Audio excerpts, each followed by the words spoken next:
aujourd'hui, on vous propose ce webinaire, donc je l'ai dit, réservé à nos adhérents, pour découvrir donc, des solutions de préfinancement pour obtenir dès maintenant le crédit impôt recherche et le crédit impôt innovation. Et c'est une solution qui est proposée par la société Neftis et qui va vous être présentée donc, par Djeloul Benaïda, qui est responsable du développement chez Neftis. Donc, au programme, la présentation de la société, le préfinancement du CIR, du CII. Donc, Djeloul va vous présenter les conditions et les étapes à suivre et des cas pratiques. Voilà, n'hésitez pas, on gardera un temps à la fin de la présentation pour des questions et des réponses. Donc, n'hésitez pas à poser vos questions pendant la présentation via le chat. Voilà, si Djeloul veut répondre pendant la présentation, il le fera. Sinon, on les traitera en fin de webinaire. Djeloul, je te laisse la parole. Voilà, c'est à toi. Merci beaucoup, Stéphane. Merci à tous d'être présents ce matin pour cette présentation de dispositifs de financement. Je vais prendre quelques instants pour diffuser ma présentation également. Parfait. En tout cas, à nouveau, merci. L'objectif de cette présentation et de ce webinaire, c'est en plus, on va profiter d'être en petit comité potentiellement pour être le plus interactif possible. Je vais essayer d'être clair dans mes propos et ma présentation. Cette présentation est vraiment destinée à un public qui a une connaissance quand même des enjeux financiers dans l'entreprise. Et je vais axer cette présentation pour vous démontrer l'utilité de notre solution. Ça, c'est à vous de déterminer dans un second temps si elle vous est utile ou pas, mais surtout vous présenter les facteurs de différenciation de notre analyse et notre approche de financement. Et c'est tout l'objet de l'existence de Neftis, c'est d'apporter des solutions de financement à des entreprises qui ne répondent pas forcément aux critères financiers classiques des banques ou des investisseurs. Donc, on est à mi-chemin entre une banque et une société d'investissement en capital. Donc, Neftis représente un fonds aujourd'hui de dette. Donc, l'entreprise a été lancée il y a une dizaine d'années et le produit Préficir en tant que tel a été lancé il y a un peu plus de 7 ans. Depuis ces 7 dernières années, on a opéré plus de 2200 opérations pour un peu plus d'1,2 milliard d'euros. L'objectif du fonds lorsqu'il a été lancé, donc tout d'abord avec le soutien des pouvoirs publics et notamment la Caisse des dépôts, le Fonds européen d'investissement et les chambres de commerce, c'était d'apporter de la trésorerie à des entreprises en tension de trésorerie et qui avaient besoin d'un apport immédiat de cash pour soutenir soit leur projet de recherche, les accélérer et souvent pour éviter de se retrouver dans une situation de cessation de paiement, notamment entre deux levées de fonds qui peuvent tarder. Donc, le premier fonds a été lancé en 2015. Ensuite, il y a eu un deuxième fonds qui a été lancé en 2020. Donc, le premier fonds a été clôturé en 2019. Il avait à peu près 140 millions d'euros de capacité de financement annuel. Le deuxième avait à peu près 180 millions d'euros à disposition. Ce fonds, lancé en 2020, arrive à échéance le 31 décembre de cette année. Et le fonds successeur, donc qui prendra la suite sur les 5 prochaines années, va être lancé sur le T1 2025. Donc voilà, c'est une success story aujourd'hui française, dont nous sommes également une start-up dans le domaine de la finance, donc on est considéré comme une fintech et qui disrupte un environnement bancaire qui a du mal à se positionner sur cette typologie de financement parce qu'ils n'ont pas les outils nécessaires, que ce soit en interne ou en termes de gestion du risque, pour pouvoir apprécier une créance de CIR et surtout son préfinancement. Donc, notre offre, elle est différenciante tout d'abord sur ces éléments-là, mais j'y reviendrai dans un second temps. Notre capacité aujourd'hui de financement est compris entre 100 000 pour les petits CIR C2I et on a une capacité de monter jusqu'à 10 millions d'euros pour les CIR les plus importants. J'ai une petite pub qui est sorti, voilà. Ce qui nous différencie également, c'est le fait d'être sans caution personnelle ni assurance. En tant qu'ancien banquier, ça fait partie un peu des demandes habituelles qu'on formule aux chefs d'entreprise, c'est de se porter caution et de subir un certain nombre de checks de santé pour vérifier si l'entreprise peut supporter, un, le risque, et deux, est-ce que le dirigeant est en capacité personnelle et potentiellement physique de supporter le risque sur toute la durée du financement. D'autant plus que plus les enjeux financiers sont importants et plus la caution du dirigeant est demandée. Donc nous, on va faire abstraction de ces deux éléments-là. On va également s'adapter aux contraintes d'un dirigeant d'entreprise aujourd'hui, c'est qu'il a peu de temps pour gérer une demande de financement. Il est plutôt ancré dans la gestion et le business plutôt que dans les aspects administratifs. Et donc, on a construit une solution aujourd'hui qui est simple et intuitive et qui est 100% en ligne. Donc, nous, notre objectif, c'est d'être le moins contraignant possible dans notre approche et de permettre en l'espace d'une demi-heure de déposer un dossier, d'échanger pendant une demi-heure par téléphone pour vérifier les données qui ont été transmises et ensuite d'effectuer un audit en quelques jours pour vérifier l'éligibilité des projets et des dépenses et pouvoir octroyer un financement. Donc, notre objectif, c'est d'être le moins contraignant possible, d'apporter de la trésorerie dans un laps de temps le plus court possible également et permettre des gains de trésorerie entre 6 et 18 mois en moyenne pour les PME et de plusieurs années pour les ETI. Parce que la particularité des PME, c'est d'être remboursé dans un délai post-déclaration entre 6 et 12 mois, à contrario des ETI qui vont bénéficier d'un remboursement de leurs créances de CIR dans un horizon de 3 ans à partir de la date de déclaration auprès de l'administration fiscale. L'autre point qui va faire qu'on va accepter ou non une demande de financement, c'est vérifier tout d'abord la nature des projets et des dépenses, mais surtout s'attarder sur les critères financiers. Donc, les entreprises ont l'habitude d'être en contact régulier avec leur banquier, et un banquier souvent va vous demander l'alias fiscal pour prendre une décision de financement. Nous, on va se démarquer d'une banque ou d'un fonds ou même de la BPI par un premier point, et la première contrainte, c'est la contrainte des fonds propres. Donc aujourd'hui, nous n'avons aucun critère en dur sur les fonds propres. Vous avez des fonds propres positifs, nuls ou négatifs, ce n'est pas un sujet pour nous. On n'a aucun critère également de chiffre d'affaires. On va regarder cette donnée-là, mais on ne va pas en faire un critère d'éligibilité. L'autre point qui ressort sur ces 2 dernières années, c'est les capacités de remboursement et les ratios d'endettement qui ont été impactés très fortement par les PGE. Donc aujourd'hui, nous, on regarde beaucoup d'entreprises qui ont une situation très compliquée d'un point de vue ratio d'endettement ou capacité de remboursement. On va faire également abstraction de ces 2 éléments-là. Et dernier point, et non des moindres, c'est la question de la rentabilité. Est-ce que l'entreprise est rentable ou pas? Est-ce qu'elle est en capacité de rembourser sa créance de CIR? Ce n'est pas un sujet pour nous. Pour une raison très simple, c'est que nous, dans notre grille d'analyse, on va regarder ces éléments-là, mais ce n'est pas des éléments qui vont impacter notre capacité de jugement et surtout d'acceptation de la demande de financement. Parce que nous, on va se focaliser sur 2 éléments principaux qui vont être la trésorerie et la qualité de la créance. Donc, la trésorerie, c'est quoi? La trésorerie, c'est quel est le niveau de trésorerie disponible à la fin de chaque trimestre, et ceci jusqu'à la date de déclaration du CIR auprès de l'administration fiscale. Et ceci en intégrant le préfinancement comme une ressource sécurisée. C'est-à-dire, quand bien même l'entreprise se retrouverait dans une situation où elle n'aurait pas suffisamment de trésorerie pour aller jusqu'à la date de déclaration de son CIR, nous, on va intégrer le paramètre préfinancement comme une ressource sécurisée et on va se poser la question, est-ce que, oui ou non, grâce à notre intervention, l'entreprise sera en capacité de déclarer sa créance auprès de l'État?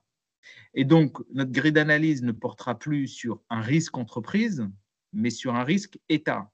Et ce risque État se matérialisera, oui ou non, à partir du moment où l'entreprise va déposer et déclarer sa créance. Et donc, la matérialité de cette créance se concrétisera au moment de la déclaration.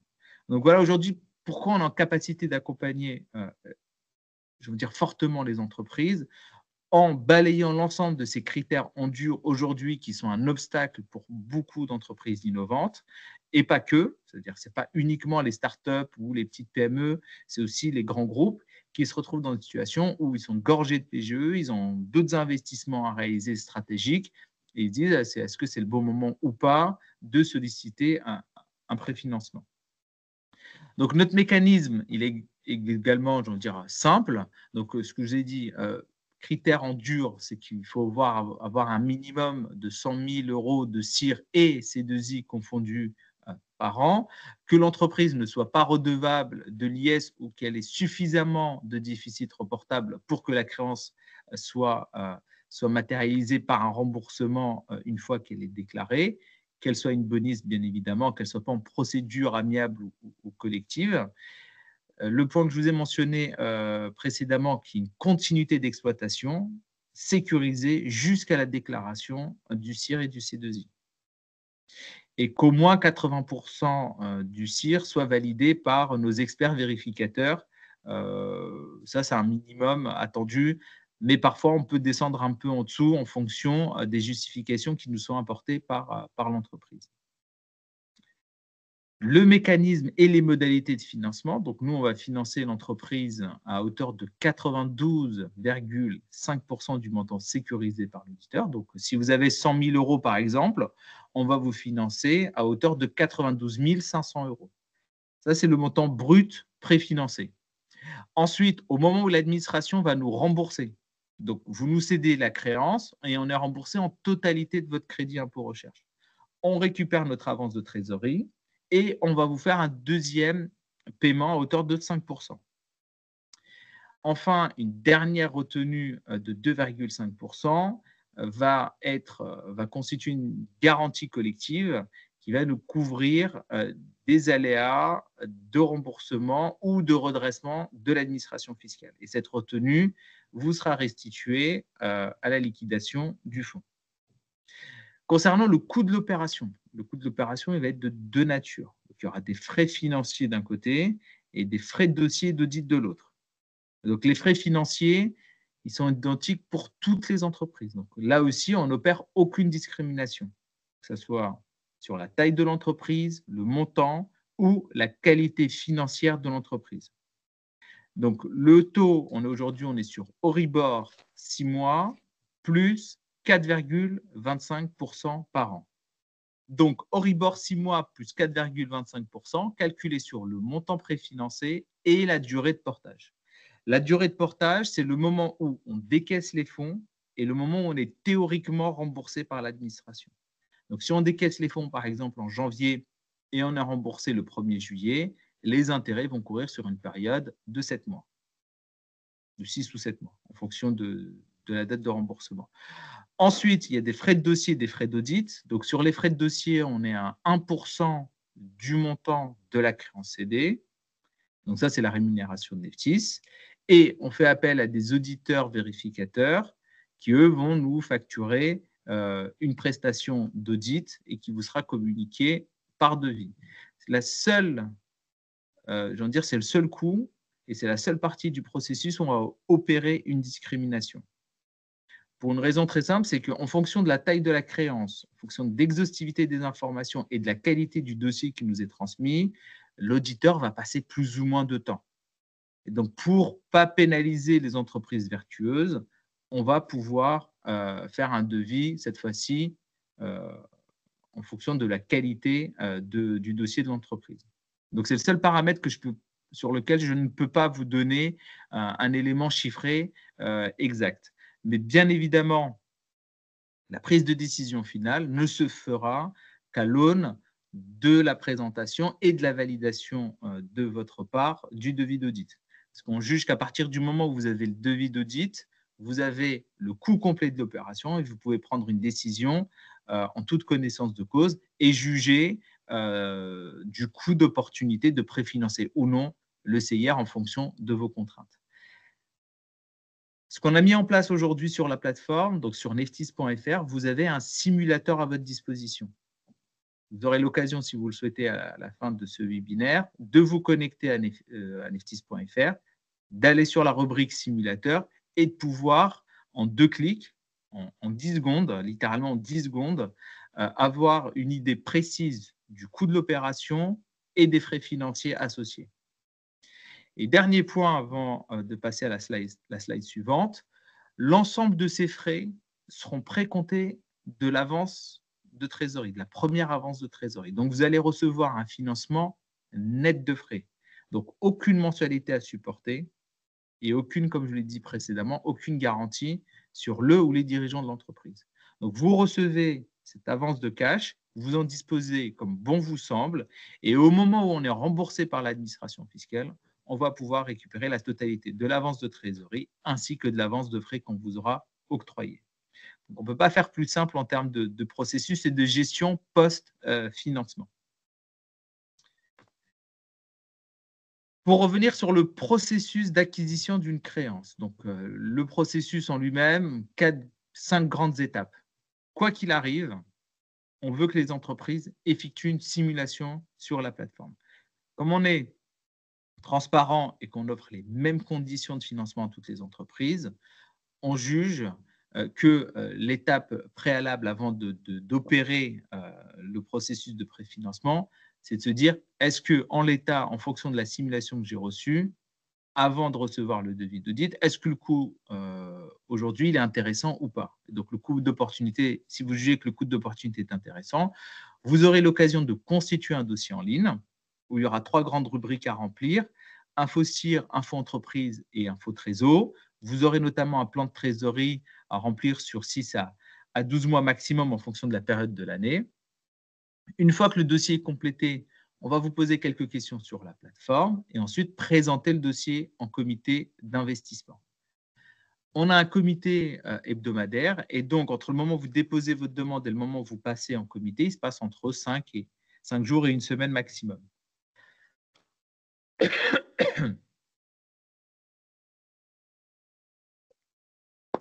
Une fois que la proposition de financement vous est envoyée, là encore sur votre espace personnel, vous allez recevoir quelques jours après un devis d'audit. Si vous êtes d'accord avec le devis d'audit et le coût de l'audit, on vous mettra en relation avec un de nos partenaires auditeurs. Vous allez échanger sur une data room un certain nombre de documents. Il nous remet un rapport sur la plateforme. Vous validez celui-ci et on pourra passer à la signature électronique des contrats et au déblocage des fonds. Donc, délai de traitement de bout en bout compris entre 3 et 5 semaines. Donc, une image vaut 1000 mots. Et donc, si vous faites une simulation, vous allez retrouver les éléments suivants. Prenons l'exemple d'une entreprise qui nous sollicite, par exemple, au mois d'octobre. On sera en capacité, par exemple, de lui financer tout le CIR constitué entre le 1er janvier et le 31 août. Et donc, au mois de septembre, on sera en capacité, sur l'exemple présenté, de 384 000 euros, de lui faire une première avance de 266 000 euros et une deuxième avance de trésorerie au mois de janvier de 89 000 euros. Donc, ça sera le reliquat des 3 derniers mois de l'année. La petite barre orange que vous voyez, donc c'est la retenue individuelle de 5%. Dans l'exemple présenté, l'entreprise est remboursée au mois d'octobre. On récupère notre avance et on restitue à l'entreprise immédiatement 5%. La petite barre jaune que vous voyez, ça correspond aux frais financiers qui seront précomptés du premier versement. On voit, ça bouge toujours pas, la slide. Ah, ça y est. Hop, on va passer. Et là, vous voyez? Là, c'est bon. Ouais, là, c'est bon. Ouais. Donc 266 000 premier versement, 89 000 euros deuxième versement. La barre orange, ça correspond à la retenue individuelle de 5%. Et la petite barre jaune que vous voyez en dessous du premier décaissement, ça correspond aux frais financiers et frais de dossier. Notre particularité aujourd'hui chez Neftis, c'est d'être le seul opérateur aujourd'hui en France à faire du préfinancement du CIR en germe. Le CIR en germe, c'est du CIR constitué en cours d'année et qui n'est pas encore déclaré. En l'état vous concernant, au mois de janvier, vous êtes d'ores et déjà en capacité de préfinancer la totalité de votre CIR 2024. Donc, avant même la déclaration de votre CIR, vous êtes en capacité de préfinancer votre CIR 2024 et de recevoir 92,5% de celui-ci, moins les frais associés. Donc, si vous avez des besoins de trésorerie, on peut présenter une demande dès la semaine prochaine et procéder au décaissement sur le mois de janvier. Et si vous nous déposez une demande au mois de janvier, 3 à 5 semaines de délai de traitement et vous allez recevoir votre financement. En 2025, si vous avez des besoins également, par exemple au T1 ou T2, vous aurez d'ores et déjà également la capacité de préfinancer votre CIR 2025 au fil de l'eau. Imaginons que vous avez un CIR de 400 000 €. On est en capacité de préfinancer celui-là de façon trimestrielle. Donc, chaque trimestre, vous allez recevoir un peu moins de 90 000 €. Donc, chaque trimestre, vous avez la possibilité d'avoir un flux de trésorerie, on va dire sécurisé et régulier. Donc, ça permet à l'entreprise, un dirigeant ou un DAF, d'avoir de la visibilité en termes de trésorerie en disant chaque trimestre, je suis en capacité de récupérer telle somme. Autre point important, c'est que notre financement n'est pas figé dans le temps, notamment sur le CIR en germe. Ça veut dire, dans vos projections, par exemple, vous partez sur une projection à 400 000 €, mais en cours d'année, vous développez de nouveaux projets, vous recrutez du nouveau personnel, et votre CIR en fin d'année, en fait, il est de 500 000 €. On fera un avenant au contrat initial et on sera en capacité de vous financer à hauteur de 500 000 €. Donc, le financement n'est pas figé en début d'année, il peut être évolutif tout au long de l'année, à concurrence du CIR réellement constitué.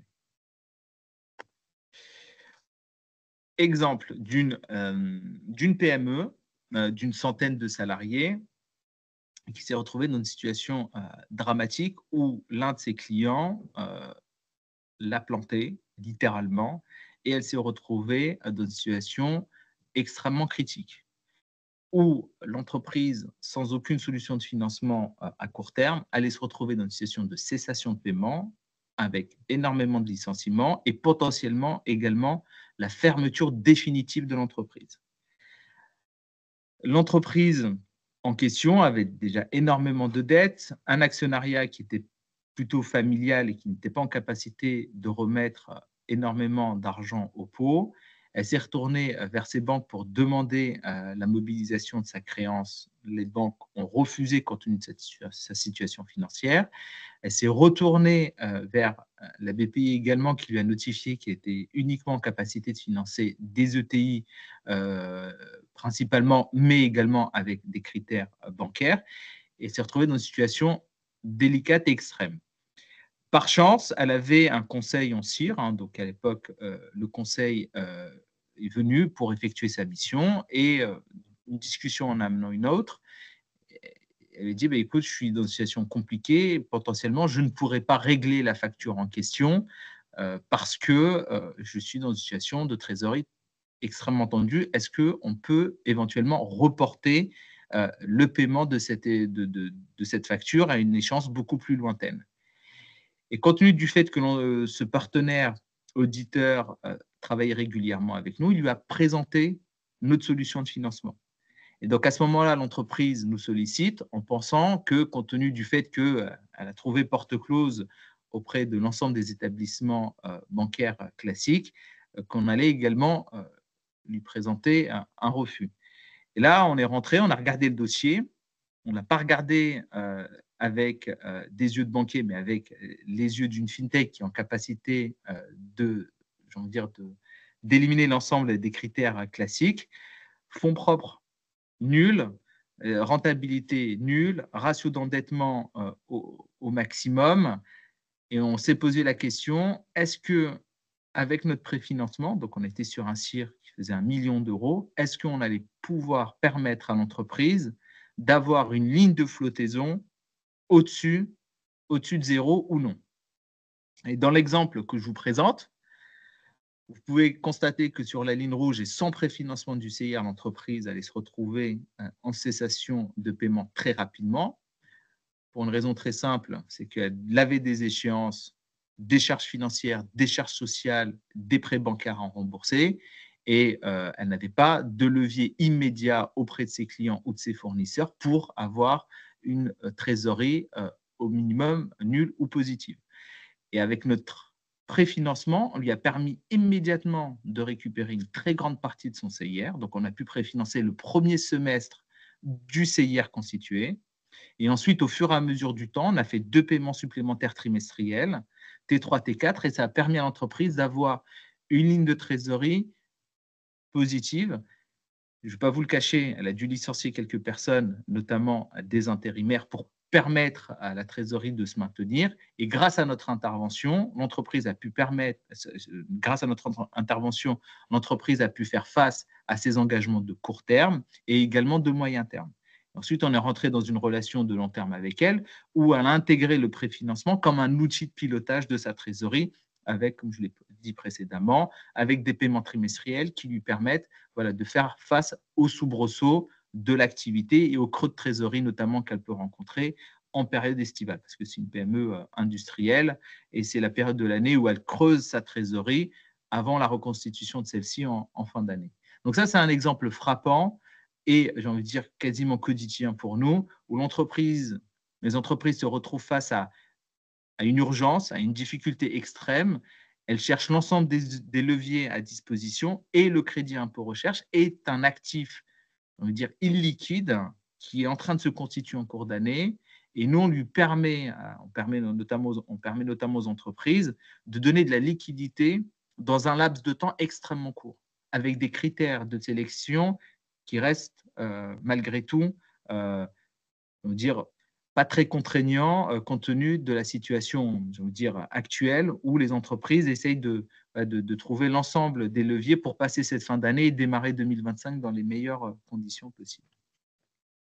Quelques cas emblématiques. Donc, une entreprise aujourd'hui qui fait de la détection de gaz à haute précision, elle avait un challenge, c'était de développer des capteurs avancés dans la détection de gaz avec une sensibilité, une précision accrue, destinée à divers secteurs industriels. Donc, c'est une PME dans un marché B2B avec des industriels, avec un temps de développement et un temps de paiement également long. Et elle se retrouve dans une situation où elle doit continuer à avancer avec ces mêmes acteurs, continuer à développer des projets pour eux, mais avec des sorties de cash importantes tous les mois et une constitution de CIR également importante, parce que ça reste de la recherche fondamentale, mais de la recherche appliquée également. Et donc, nous, ce qu'on lui a permis, c'est d'accélérer immédiatement les essais de nouveaux prototypes et de réduire les délais de R&D. Donc, l'entreprise, elle disait, je vais faire stand-by sur mes projets parce que je n'ai pas suffisamment de trésorerie. Comme je n'ai pas suffisamment de trésorerie, je vais prendre du retard dans mes échanges avec mes clients industriels. Mes clients industriels, ils ont besoin de prototypes pour valider la faisabilité du produit et de passer dans un contrat et de signer les premiers bons de commande. Donc, nous, on permet à l'entreprise de récupérer en temps réel son CIR, d'accélérer sur son prototypage et d'aller immédiatement vérifier avec les industriels la viabilité des protos. Et donc là, l'entreprise, elle sécurise sa trésor, elle peut faire l'acquisition de matériel extrêmement spécialisé et coûteux, de recruter les personnes en interne ou en externe pour pouvoir développer les dernières briques technologiques qui lui manquent et d'avoir un lancement anticipé de ces produits sur le marché. Donc ça, c'est un cas emblématique et qui nous plaît à nous, mais qui plaît également aux investisseurs, parce que les investisseurs derrière, ils ont une conscience, j'ai envie de dire, et une fibre tech. Et donc, lorsqu'ils investissent dans le fonds, c'est surtout pour soutenir ce type de projet et éviter que des entreprises à fort potentiel se retrouvent soit ralenties dans leur projet, soit dans une situation telle où ils doivent abandonner les projets et potentiellement déposer le bilan. D'autres solutions, toujours le même schéma. Donc là, on est sur les matériaux oxydes pour l'électronique, donc des recherches intensives sur les oxydes fonctionnels pour des applications dans les composants électroniques. Là aussi, c'est ce qu'on appelle, nous, dans notre secteur, de la deep tech.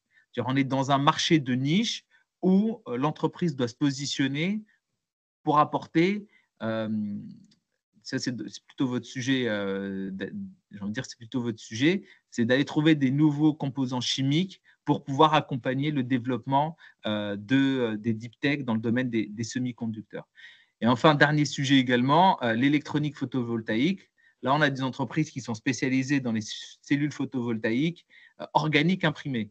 Donc ça, c'est une vraie deep tech qui est basée dans la région grenobloise et qui est devenue leader mondial dans cette technologie. On les accompagne depuis 5 ans aujourd'hui et la dernière levée de fonds qu'ils viennent de réaliser, c'est pour lancer leur usine et lancer l'industrialisation de leur procédé de fabrication de photovoltaïque organique. Innovation majeure qui n'est pas connue du grand public, mais l'entreprise a cherché et développé une nouvelle solution sur les 10 dernières années. Et nous, on les accompagne sur les 5 dernières années. Et ces 5 dernières années, on a été d'un appui stratégique pour elles parce qu'elles étaient dans une phase de recherche intensive, pas de chiffre d'affaires, levée de fonds qui se sont ralentis sur les 2 dernières années, mais elles avaient besoin des dernières briques technologiques pour séduire les investisseurs, pour lever les fonds nécessaires à l'industrialisation et à la construction de leur usine. Donc, quel est l'intérêt ou quels sont les intérêts à préfinancer son CIR? Donc, améliorer sa trésorerie, faire face à une levée de fonds aujourd'hui qui peut prendre du temps, améliorer également sa trésorerie vis-à-vis des investisseurs pour démontrer qu'il n'y a pas d'urgence en termes de trésorerie, renforcer ses fonds propres pour aller chercher d'autres financements auprès d'autres acteurs.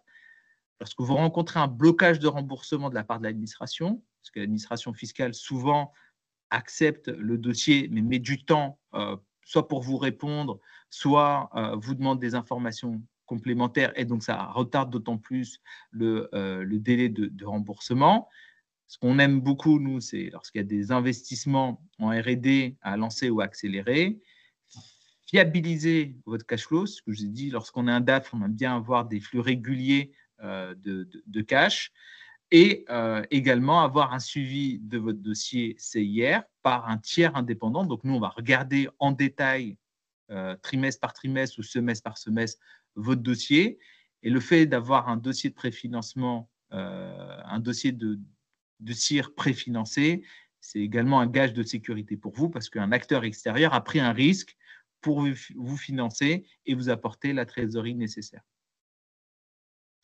Et j'en ai fini avec la présentation. Donc, si vous avez des questions, c'est le moment ou jamais. Merci beaucoup, Jayoul. Oui, je pense que c'est parfait. Merci pour ta présentation. On a encore 10 à 15 minutes justement pour un temps de questions ou de précision sur les activités de Neftis, pardon. Donc, il ne faut pas hésiter à poser vos questions.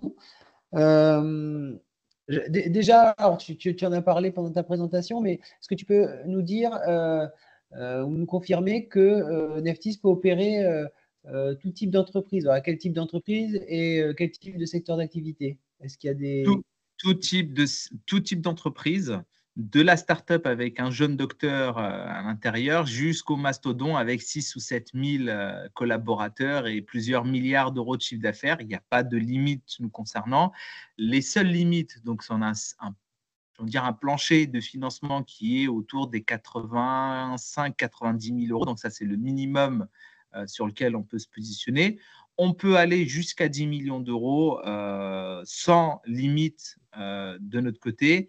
Et au-delà des 10 millions d'euros, on est obligé de demander une dérogation aux investisseurs pour supporter un risque au-delà des 10 millions d'euros. Et tout secteur confondu, hein. Donc ça va de l'archéologie jusqu'à la deep tech qui développe les derniers semi-conducteurs de niveau mondial. D'accord. Bernard, si tu veux intervenir. Oui, moi je voulais poser une question par rapport à l'impôt sur les sociétés. Il faut s'il y a un impôt qui est payé, ils n'ont pas droit à ce financement ou c'est l'IS? Bon, je vais donner un exemple parce que c'est mieux. Imaginons vous avez une créance de CIR de 500 000 euros et un IS de 300 000 euros. Donc, l'administration fiscale va regarder votre créance de 500 000, elle va regarder l'IS de 300 000 et elle va soustraire. Donc là, c'est l'imputation de votre IS sur votre créance fiscale. Donc, peu importe votre créance fiscale, l'État va regarder la nature de la créance, le montant de l'IS et déduire l'IS de la créance fiscale. Dans l'exemple que je vous ai présenté, donc 500 moins 300, il vous reste un crédit d'impôt de 200 000 euros. Et donc, ce crédit d'impôt de 200 000 euros fera l'objet d'un remboursement de l'administration. Donc, vous n'aurez pas d'IS à payer parce qu'il aura été imputé.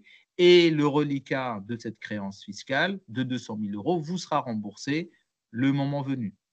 Deuxième cas de figure, vous avez 500 000 euros de CIR, vous avez 300 000 euros d'IS, mais vous avez des déficits reportables. Les années précédentes, vous avez accumulé des déficits reportables. L'administration va d'abord imputer sur les déficits reportables. En l'occurrence, imaginons que vous avez 1 million d'euros de déficit reportable, 300 000 euros d'IS. Ces 300 000 euros d'IS seront supportés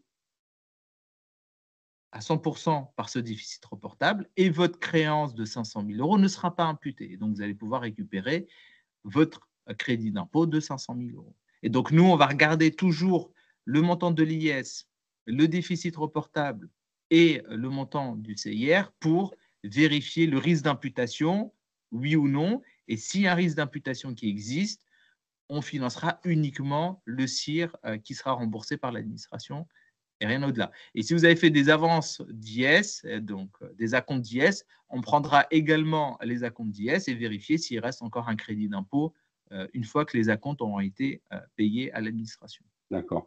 Et un contact particulier chez Neftis, bon, parce que moi, je fais partie de l'ADEME, donc l'Agence de la transition écologique, où bon, il y a beaucoup d'entreprises, et pas des plus petites, qui ne vivent que par la subvention. Et je veux dire, le crédit impôt recherche, sur certains sujets, pourrait peut-être être intéressant pour eux, s'ils ne le pratiquent pas déjà.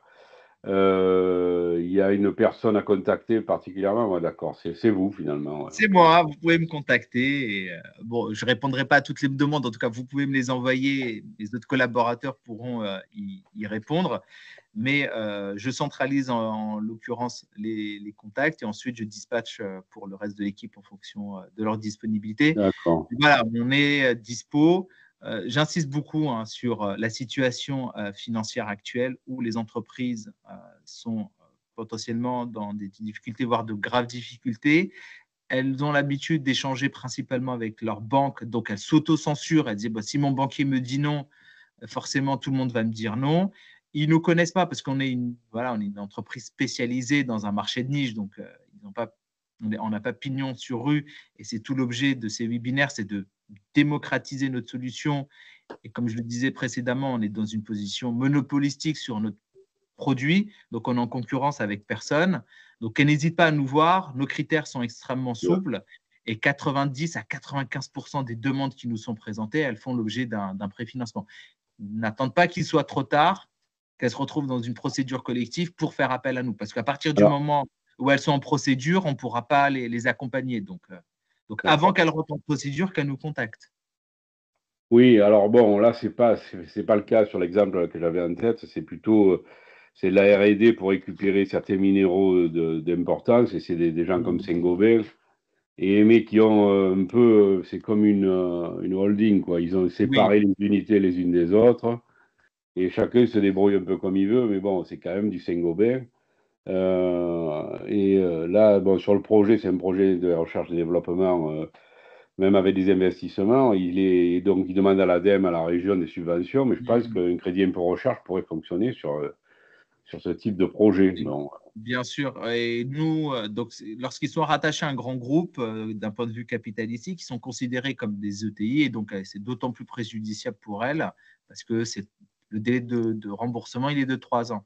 Donc nous, on est en capacité sur ces entreprises, grands groupes ou attachés à un grand groupe, d'apporter dans les mêmes conditions que pour les PME ou les startups, donc il n'y aura pas de discrimination sur ce point.